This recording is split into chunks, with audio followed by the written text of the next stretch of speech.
Hello friends, आज की इस वीडियो में हम स्ट्रिंग्स को डीपली समझेंगे। इससे प्रीवियस वीडियोस में मैंने आपको डेटा टाइप्स के बारे में बताया था। अगर आपने वो वाली वीडियो नहीं देखी है तो राइट साइड में आई बटन पर क्लिक करके ज़रूर से देख लीजिए। तो चलिए अब हम स्टार्ट करते हैं। तो दोस्तों, आपको पता ही होगा कि पाइथन में स्ट्रिंग्स ऐसे कैरेक्टर्स होते हैं जो सिंगल, डबल या ट्रिपल कोटेशन मार्क्स में इंक्लोज्ड होते हैं। जैसे सिंगल इन्वर्टेड कॉमास में कोड, डबल इन्वर्टेड कॉमास में प्रोग्रामिंग और ट्रिपल इन्वर्टेड कॉमास में पाइथन। तो दोस्तों, अब हम स्ट्रिंग्स में इंडेक्स को समझते हैं। तो मेरे पास एक वेरिएबल है ए और उसमें एक स्ट्रिंग है पाइथन। अब अगर मुझे पाइथन में से सिर्फ पी को या सिर्फ टी को एक्सेस करना है तो वो मैं कैसे करूँगा। तो पी या टी को एक्सेस करने के लिए हम इंडेक्स का यूज़ करते हैं। हमारे पास इंडेक्स फॉरवर्ड डायरेक्शन में भी होता है और बैकवर्ड डायरेक्शन में भी होता है।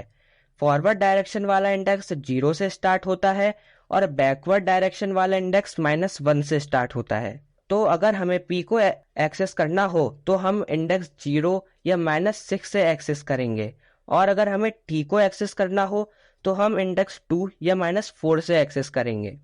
तो अब मैं आपको प्रैक्टिकली भी दिखा देता हूँ। मैंने एक वेरिएबल लिया ए और उसमें स्ट्रिंग वैल्यू दी पाइथन।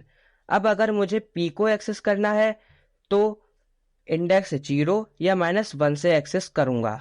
तो मैंने प्रिंट स्टेटमेंट में लिखा ए स्क्वायर ब्रैकेट्स में 0। अब मैंने अपने प्रोग्राम को रन किया तो देखिए हमें हमारा लेटर पी मिल गया है। ए हमारा पाइथन वैल्यू को रेफर कर रहा है और उसमें से हमने 0th इंडेक्स को एक्सेस कर लिया। ऐसे ही मैंने 0 को रिप्लेस करके लिखा 2 और हमें हमारा लेटर टी भी मिल गया है। तो दोस्तों, आपको स्ट्रिंग इंडेक्स समझ आ गया होगा। अब मैं आपको स्ट्रिंग स्लाइसेस बता देता हूँ। स्ट्रिंग स्लाइस का मतलब होता है स्ट्रिंग में से स्लाइस या किसी एक पार्ट को एक्सेस करना। तो जैसे अगर हमें पाइथन में से सिर्फ PYTH के पार्ट को एक्सेस करना है तो हम स्ट्रिंग स्लाइस का यूज़ करेंगे। तो स्ट्रिंग स्लाइस में पहला पैरामीटर होता है स्टार्ट वैल्यू। तो हमें P से स्टार्ट करना है तो हम P का इंडेक्स एंटर करेंगे। फिर कॉलन के बाद हमारा दूसरा पैरामीटर होता है स्टॉप वैल्यू। तो हम H तक प्रिंट करना है और H का इंडेक्स है 3। तो हम अपनी स्टॉप वैल्यू 4 एंटर करनी है, क्योंकि अगर हमें जिस वैल्यू तक प्रिंट करना हो हम उसके आगे की वैल्यू देते हैं। ये कॉन्सेप्ट मैंने आपको रेंज फंक्शन में भी बताया था। तो अब मैं अपने प्रोग्राम को रन करता हूँ तो देखिए हमें हमारा PYTH मिल गया है।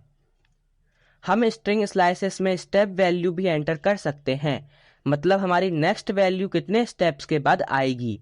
तो मैंने स्टॉप वैल्यू को 5 कर दिया, फिर कॉलन के बाद स्टॉप वैल्यू में एंटर किया 2। तो देखिए हमारा आउटपुट PTO आ गया है। पहले हमारा P प्रिंट हुआ, फिर Y छोड़कर T, फिर H छोड़कर O। तो दोस्तों, अगर हमें पूरे पाइथन को एक्सेस करना है स्ट्रिंग स्लाइस से तो n का इंडेक्स है 5 और हमें एक ज़्यादा वैल्यू एंटर करनी होती है तो मैंने लिखा 6। तो देखिए हमारा पूरा पाइथन प्रिंट हो गया है। हम स्ट्रिंग स्लाइस में बैकवर्ड इंडेक्स भी एंटर कर सकते हैं, जैसे मैंने लिखा -5 कॉलन -1 और प्रोग्राम को रन किया तो देखिए हमें YTHO मिल गया है। -5 पर वैल्यू है Y और -1 पर है N। वो एक कम चलता है तो सिर्फ O तक ही प्रिंट हुआ। दोस्तों, अगर हम स्टार्ट वैल्यू में कोई वैल्यू नहीं देंगे तो वो ऑटोमेटिकली 0 से स्टार्ट होता है, और अगर हम स्टॉप वैल्यू में कोई वैल्यू नहीं देंगे तो वो आखिर तक चलता है, और अगर हम स्टेप वैल्यू में कोई वैल्यू नहीं देंगे तो उसकी डिफ़ॉल्ट वैल्यू होती है 1। तो दोस्तों, अब आपको स्ट्रिंग स्लाइसेस भी समझ आ गया होगा। तो दोस्तों चलिए अब मैं आपको ट्रावर्सिंग भी समझा देता हूँ। ट्रावर्सिंग का मतलब होता है स्ट्रिंग के हर एक एलिमेंट को इटरेट करके एक्सेस करना। तो प्रिंट को डिलीट करके मैंने लिखा फॉर आई इन ए। जैसा कि मैंने आपको बताया था कि इनके बाद हम सीक्वेंस पास करते हैं, तो हमारी स्ट्रिंग्स भी एक सीक्वेंस ही होती हैं।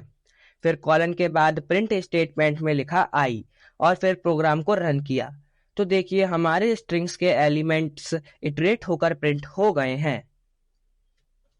तो दोस्तों अब मैं आपको स्ट्रिंग्स के कुछ ऑपरेशंस बता देता हूँ। पहला ऑपरेशन है कॉन्कैटिनेशन। कॉन्कैटिनेशन का मतलब होता है दो स्ट्रिंग्स को ऐड करना। तो मेरे पास एक वेरिएबल है a और उसमें स्ट्रिंग वैल्यू है पाइथन, और मेरे पास दूसरा वेरिएबल है b, उसमें स्ट्रिंग वैल्यू है प्रोग्रामिंग।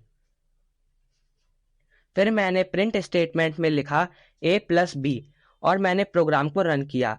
तो देखिए हमारी स्ट्रिंग्स ऐड हो गई हैं और हमारा आउटपुट पाइथन प्रोग्रामिंग आ रहा है।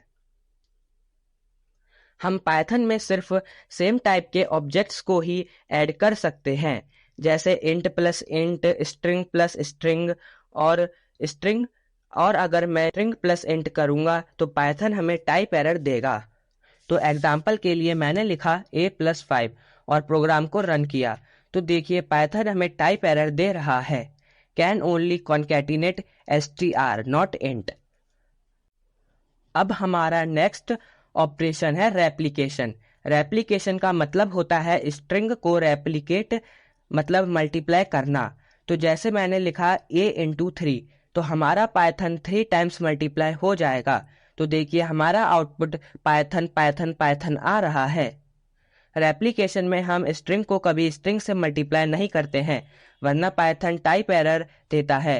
जैसे मैंने लिखा a×b और प्रोग्राम रन किया, तो देखिए पाइथन हमें टाइप एरर दे रहा है, can't multiply sequence of type str।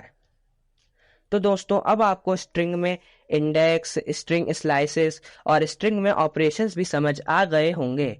अगर अब भी आपके मन में कोई डाउट हो तो आप मुझसे कमेंट सेक्शन में भी पूछ सकते हैं, और मैं अपनी नेक्स्ट वीडियो में आपको स्ट्रिंग्स के फंक्शंस और मेथड्स को एक्सप्लेन करूंगा। तो आप चैनल को सब्सक्राइब कर लीजिए और इस वीडियो को लाइक कर दीजिए। तो दोस्तों अब हम मिलते हैं अपनी नेक्स्ट वीडियो में।